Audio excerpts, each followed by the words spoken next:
government of the people, by the people, for the people, shall not perish. Of the people, by the people, for the people.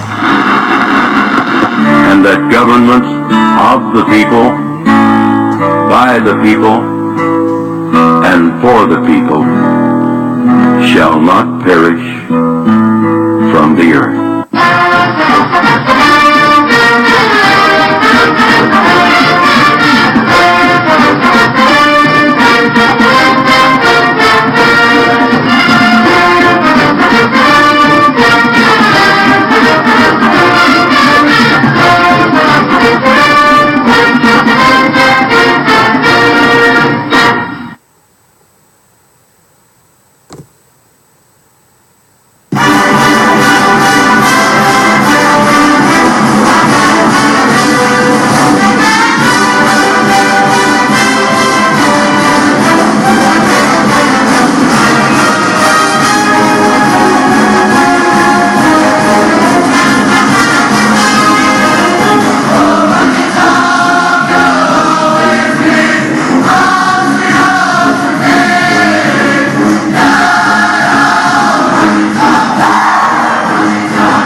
Afternoon, everybody. Chris McDonald on a Friday afternoon, September the 30th. This is the Mac Files.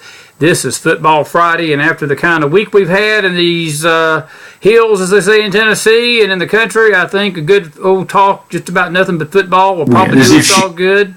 And I'm trying to get my things together here. Sorry about that. I tell you what, this live TV is just a little complicated for us Hill people, but we are actually so glad to have you today, and we are just excited that you decided to join us on this Friday. Talk a little football. We're going to talk a little politics, not much. A few polls came out today and basically told us what we already knew, that Hillary pretty much cleaned his clock Monday night, according to most people in the media. Fox News had a poll out today that really was not good news for Donald Trump. She's up by 4 now in the head-to-head matchup, up by 3 when you figure in Gary Johnson and Jill Stein. But folks, again, let me just remind you here before we get in all the sports talk today about 2 things about what happened Monday night. It was the first debate of 3. Number 2, we don't vote on October the 1st. We vote on November the 8th. And 30 days in politics is a absolute, to be honest with you, that's an eternity. And there's a lot of things that can happen between now and then. I'm just going to be very frank with you about Donald Trump. I'm supporting him. I have no qualms with supporting him. But he has got to stop taking this bait and, basically going after every little rabbit that Hillary throws after him. And that's part of the problem. He did that Monday night after the debate, and he's still doing it all week with this situation with the girl, the Miss Universe contestant. And he brought in some things today trying to bring the Clinton issue back from the 1990s, and I just don't think that's a winner for him. But I'm just going to say some general things about this, and then I'll leave it be, and I'm going to start talking some sports today with you. If the country wants Hillary Clinton, if that's what we want for our future, if that's what we want for our kids and grandkids, if that's what the nation sees, that she's more fit for president than him, ultimately the nation's going to make that choice. And we will drink of the water that we put in our own troughs as voters. And I think that she is going to be a very horrible choice. My dear friend Carol Bolton said something to me today, and it was right on, spot on. And I know she's listening to this, and but she said that Trump is not going to make things much better, but Hillary's going to make things much worse. And that's as good a summary as I can tell you about this election. But I will tell you this, when people start looking at him as more dishonest as her, there's really no hope for this electric. Because if she's convinced the public that she's trustworthy after everything that's out there, all the scandals, this email situation, the FBI exonerating her in one of the most crooked investigations we've ever seen. What happened Monday night was crooked with the debate. Lester Holt basically doing what he did to stack the deck. Donald Trump didn't help himself in many ways, but Donald Trump, when he went down in the polls in August, he regrouped and he came roaring back. He led her for a few days here at the end of the month, and then he got whacked Monday night in this debate. Nearly 62% on that Fox poll said that she won. And, folks, if you get down to it, again, if you're basing the debate on points and her professional whatever and, on debating, it's like going to debate school. They teach you how to debate. You go to liar school. They teach you how to lie. I don't think that mainstream America saw the same debate as these news people did. And they, and maybe I'm wrong. I may be wrong. I don't know. Maybe everybody out there that's listening to this as well. He stunk up the place. I feel like he held his own. It was his first debate ever. I believe he's going to be a little bit better prepared come October the 9th, which is basically a week from Sunday night.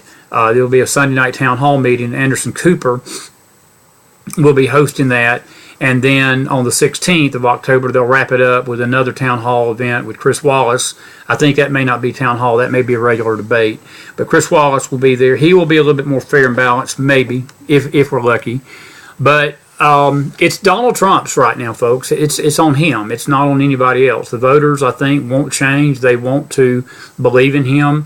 And I guess I see things a little differently than most. I don't feel like that he's a sexist man. I don't feel like he's a racist. I don't feel like that any of these things that he has said raise to the level of her deeds and raise to the level of the things that she's done, letting 4 Americans die in Benghazi without conscience, taking money from countries, pay for play to get favors with our State Department while she's running it, millions of dollars, billions of dollars into the Clinton Foundation, not being able to tell the truth, so help her God. Wouldn't even be able to pass a background check at 7-Eleven. I mean, it's just mind-boggling that people reacted the way they did to the Monday night debate. And a lot of that's going to lay on Trump. He's going to have to regroup. He's going to have to settle down, stop chasing every rabbit, and he's going to have to stop worrying about these little trivial matters. And I feel like the Miss Universe thing is a trivial matter. It was a setup by the Clinton campaign to get him to do exactly what he's done this week, and he needs to stop doing it. And that's all I've got to say about that. I'm sick inside knowing that our country's in this state that it's in, that somebody like her can convince the American public that she's trustworthy. Folks, that's pretty bad, that's just pretty bad. But that's how it is, and that's what we're facing, and we're about exactly 40 days now from the election today, maybe a little less, but it's ongoing, and we got a month, and whatever happens in this month may determine a lot what's going to happen down the road. But one thing I will say that Trump has for him, one thing in this poll that I saw that I think that's going to wind up being his savior, most people fear her more than they fear him. The fear of her getting into office is greater among voters than the fear of him getting in office, even though most in this poll seem to like her more than him. And Trump saying she's been there 30 years and hasn't accomplished nothing. In this poll, people think that's a positive. They think, well, she's got the experience. She's been up there for 30 years, and she can, quote unquote, move the country forward. I heard that today in one of the editorials. I read that today at USA Today said she could move the country forward. There was another editorial in Cincinnati, the Enquirer, that had not endorsed a Democrat in several decades, and they said the same thing. The Arizona Republic, 126 years.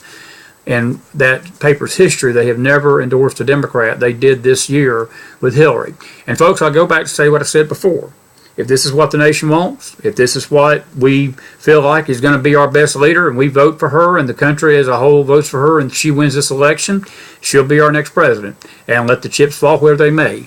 And when this nation winds up in socialism and communism and bankrupt and in war and in debt and so corrupt and so left-leaning that we will not recognize anything in it that you and I are listening to today, then it'll be too late to say, oh, we screwed up. We screwed this election up. Yeah, we did as voters. We got a chance, folks, to make serious change. We do.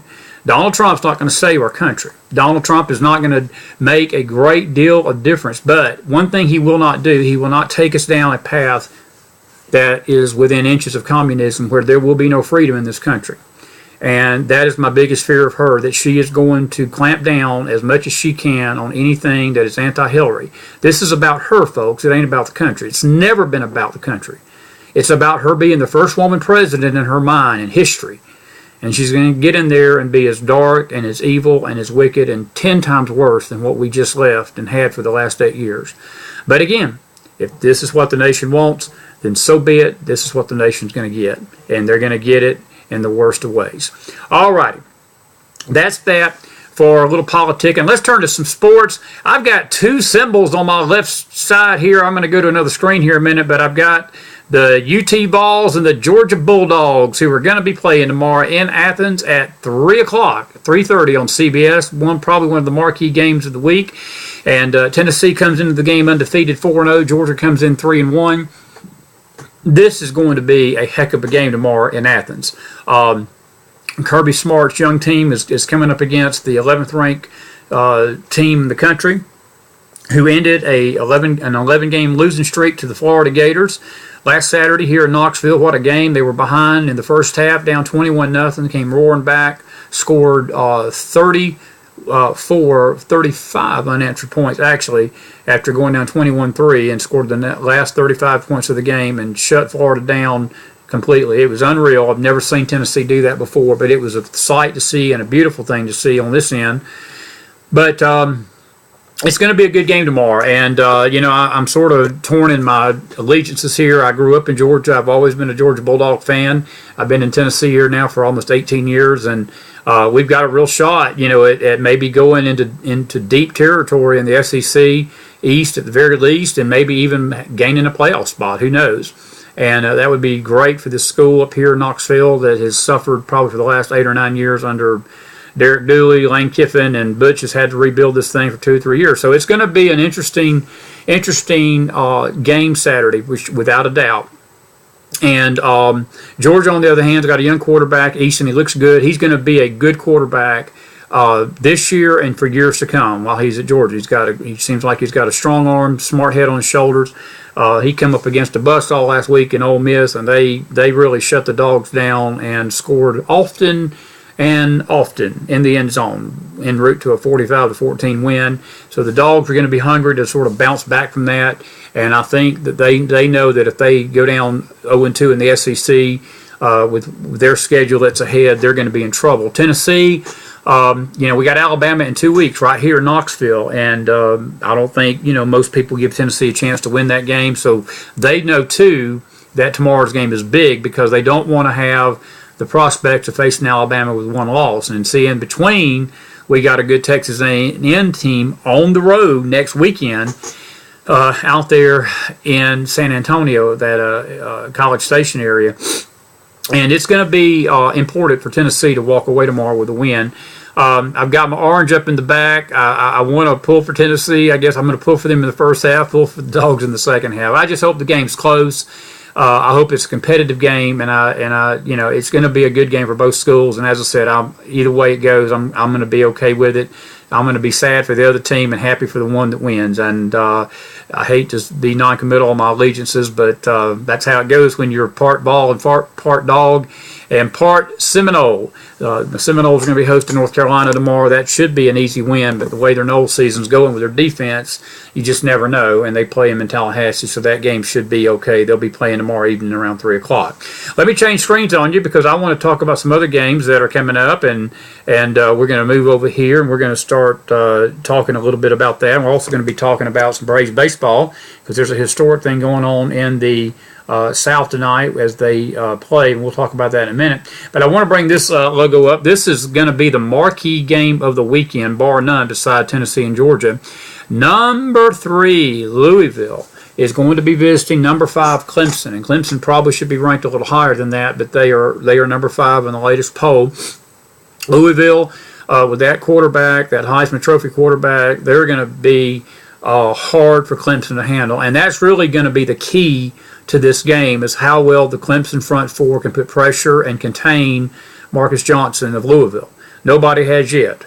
This team has averaged like 56 points a game in their first 4 games, and it is going to be a barn burner. I think they're 3, it may be their first 3 games. They may have a bye, but they're 4-0. Both teams are undefeated coming in. Clemson came off a very impressive win on the road at Georgia Tech last week. I think they're going to put up a bigger challenge than most people give them credit for. But this is going to be the game of the night, 8 o'clock on ABC. And it will be worth watching and recording because I'm sure there's going to be some fireworks in this game, both defensively and offensively. And it's going to be interesting to see, again, if Clemson can contain Marcus Johnson, who's right now, if the Heisman Trophy voting was today, he would be the nation's Heisman Trophy winner. He has played that well. Let me pull up another game here that's going to be sort of fun to watch. And we've already talked about the UT-Georgia game. I'm going to come back to that in a minute. But this game right here, even though it's probably going to go, it's going to be a blowout. It's going to, anytime you play a game in the SEC, there's always that error that, anything can happen. And this is going to be the case with this game here. Alabama will be at home against Kentucky tomorrow. And the Tide should roll in that. But it's just an SEC game that's worth noting. That's going to be a heck of a game. Tonight, actually, this game right here is going to be another one that's going to be fun to watch, and that is Stanford, number 7, at number 10, Washington. And Stanford last week came up with a big win against UCLA. Washington remains undefeated. This is another battle of undefeated teams that will go down tonight, and they should be playing some good football. That should be a good football game to watch as well. And as I said, that's going to be mainly the games to watch. I had a few others I wanted to mention. Wisconsin will play at Michigan. That will be good. And again, I want to go back to our game here that we are talking about because I want to talk a little bit more about Tennessee and some of the keys, and then we're going to turn our attention to the baseball races, and then we're going to say a sayonara for a Friday night. But the key to the UT-Georgia game, and as I said, it's going to take place at 3:30 tomorrow afternoon on CBS. This is going to be one of the best games of the year, I think, on the schedule for a lot of people here in the Tennessee land, other than the Alabama game here in 2 weeks. But the key to this game is this young man right here, number 11, Josh Dobbs. Good kid, good football player. He has done something that he's handled his business on the field and off the field in a great way. He's just a good all-around young man, and I'm really excited for him because he has really played hard. He really, in that second half, took control of that game against Florida and single-handedly sent the Gators home to Gainesville with a loss. And it was amazing what he did in that second half and leading Tennessee to a 35-point outburst. And he's going to be the key to everything over the weekend. And as I said, this game is going to be in between the hedges in Athens. Tennessee has actually played quite well down there. Even the years that we had awful teams, we played Georgia tough in Athens. And it's funny, it's one of these kind of rivalry games that the other team plays better on the road than they do at home, with the exception of last year. I was at the game last year here in Tennessee. Georgia jumped out to a 21-0 lead. It was unreal. They were just beating Tennessee up and down the field in that first half. And then Tennessee scored 2 quick touchdowns right before the half to pull within 1. And it was 28-21 at the half. And you could just feel that momentum shifting. And sure enough, coming out of the locker room, Tennessee took control of the game, beat Georgia 38-31. And I've always said that game, I think, sealed Mark Richt's fate after the Alabama loss. And this was a game, if you don't remember, Chubb, their great running back down at Georgia, he got knocked out like 2 plays into the game, and Georgia was never going to recover that day at all. So tomorrow's matchup in Athens is going to be a good one. The Vols have got history on their side because they have played quite well down there. They've only lost, I think they've won the last 3 out of the 4 that they played there. And even again with mediocre teams. So Georgia's going to have their hands full tomorrow, and Tennessee's got to come to play football. But I put Josh Dobbs' picture up here because he is going to be the key. If this young man can remain composed in that crowd and between the hedges, and it's a very hostile environment, if he can keep his cool, run the offense like he did against Florida, Tennessee should come out of here with a win, and that's how I'm predicting that one for tomorrow. Alrighty, that's some football talk for you. I want to talk about one other thing tonight before I leave you, and it's got a little bit of history with it and so forth. And this is my other team right here that I'm about to put up. I'm an Atlanta Braves baseball fan. I have been a Braves fan since the paper bag days. And for those of you that don't know what the paper bag days are, Back in the 70s, Braves were so bad that we Atlanta fans, we had to wear paper bags over our head because we were very afraid that people would know we were Braves fans, and that's what we called ourselves. We were the paper baggers. And but this team has, as you know, they had a great run in the 1990s, 14 straight division titles going up through 2005. And this weekend marks the end of an era as they will play the final 3 home games at Turner Field, a place where there have been great memories through the years. The Braves moved there in, I think it was 96. It was the year of the Olympics that Atlanta, actually 97, because they played, they won the World Series at Atlanta Fulton County Stadium. And in 97, the year after the Olympics, that stadium was used, Turner Field was, for the Olympic baseball games. And in 1997, the Braves moved into it to play baseball.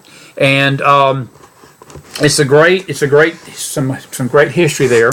And we were just excited to see this weekend. And again, the Detroit Tigers are going to come into town, and they're going to be playing the final 3 games there against the Braves, who actually, people who follow the Braves this year know that we've not had the best of teams, and we're going to finish last in the NL East. But I tell you, the last 40 days of baseball in Atlanta have been exciting. The Braves are on an 8-game winning streak right now. They just swept the Phillies again. They've won like 12 out of their last 13 out of 14. They've been on a roll. It's been a great run. People were predicting they'd lose 130 games, and if they can sweep this weekend, they're going to wind up approaching 70. I think they're 62 and 92 coming in tonight. But if they can get to 65, 66 wins, that's far more than what people predicted they would win. And they've been playing a lot better. But we want to say so long to Turner Field tonight. It's our it wasn't our childhood. Our childhood was Atlanta Fulton County Stadium. But this is a beautiful stadium. I've been to several baseball games at it through the years. And it's going to be sad to see them leave it. And they're going to be moving into the new SunTrust Park Stadium out there on 285, which will create more of a traffic nightmare than you've ever dreamed of in Atlanta, Georgia. And for those of you that actually drive through Atlanta on any part of the day, you will know that the last thing the Atlanta, Georgia area needs is another traffic jam. But that's what it's going to be. That stadium's going to be out there on 285 north of the city. And they'll start playing there next year. Going to be an interesting off season for the Braves, but we wanted to salute the team tonight, and we wanted to say that it was tremendously a good run, 20 years at the stadium, and they will play their final 3 home games there this weekend. I wish I could get down there to see it, but I've got to work this weekend, got to do a wedding, and I won't be able to do that, but that I'll be watching the games on TV, and it will be good to see them wrap it up there at historic Turner Field, named after the legendary Ted Turner.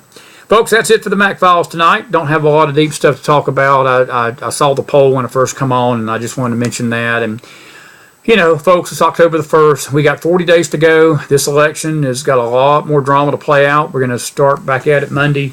We may have a special podcast Sunday. But, you know, we get back at it Monday, and we're going to be talking about some of the things that are happening right now. I'm going to deal next week with a couple of things about the unfit question. Who's more fit to run for president, him or her? And we're going to play that out because that seems to be the big talking point this week, that Donald Trump is unfit to be president. And, you know, if he's unfit, Hillary is more than unfit because, you know, there's both issues. There's issues with both of them. And I just feel like that, you know, she won this debate Monday night. I'm not going to say fair and square, but she won it because that's how the media spun it and that's how the public accepted it, and we bought into that narrative, and evidently the polls are buying into it too. But Donald Trump has got 2 debates to go. He needs to get his act together and he needs to get prepared.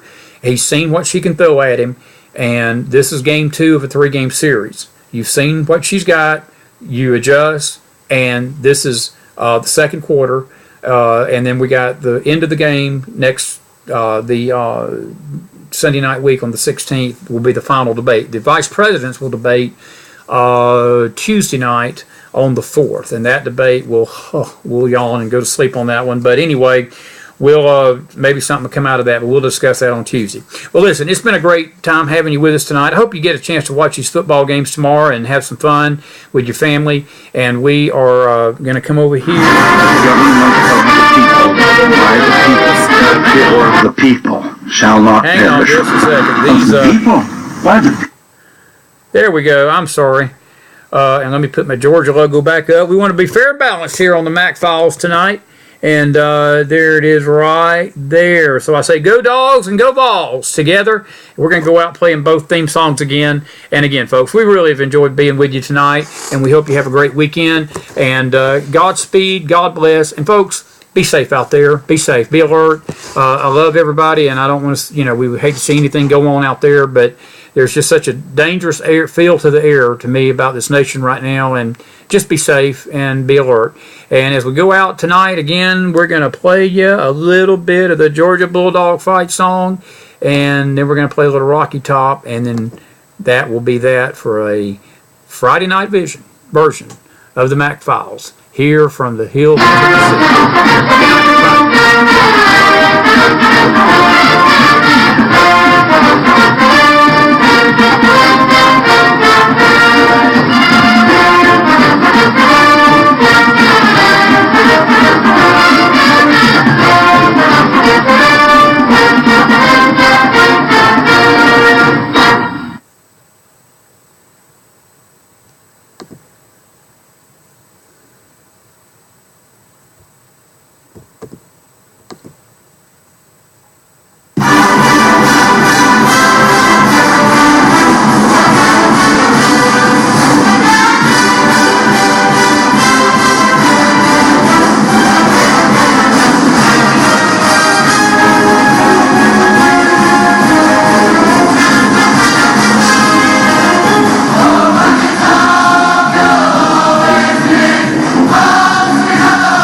Government of the people, by the people, for the people, shall not perish.